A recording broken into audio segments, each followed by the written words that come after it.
Mon nom est Cédric Ferron, je suis professeur en traitement automatique du langage et je suis le responsable académique de la chaire Alticia en culture et éthique du numérique. Je suis également doyen de la faculté de philosophie, arts et lettres. La chaire Alticia est une initiative qui a été construite entre la faculté de philosophie, arts et lettres et la société Alticia, une société qui est spécialisée dans les formations aux langues en ligne, donc travaille dans le domaine du numérique. Ensemble, nous avons élaboré un projet qui vise à réfléchir à l'impact du numérique sur nos disciplines respectives, l'enseignement des langues, mais aussi les autres disciplines enseignées en faculté de philosophie, arts et lettres.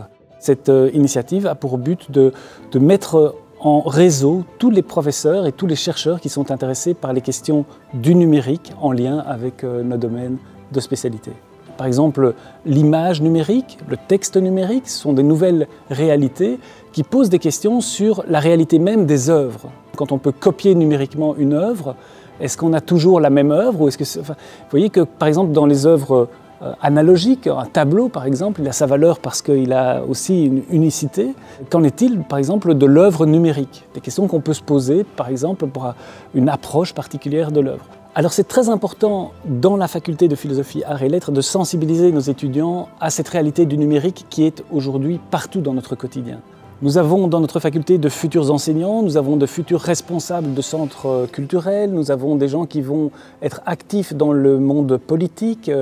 Nous voulons les sensibiliser à cette question et leur montrer comment nos disciplines et les disciplines qu'ils étudient évoluent au contact du numérique et comment ce numérique finalement n'est pas, si vous voulez, simplement une laque qui vient se superposer à la réalité, mais c'est vraiment un mouvement de fond qui change la réalité de la matière de leurs études. Dans notre faculté, nous avons voulu rendre cette option numérique accessible à tous les étudiants. En fait, dans toutes les disciplines, ou presque, il y a peut-être une ou deux exceptions, les étudiants ont la possibilité d'ajouter cette option à leurs études de manière à ajouter cet éclairage, cette réflexion supplémentaire par rapport aux questions numériques.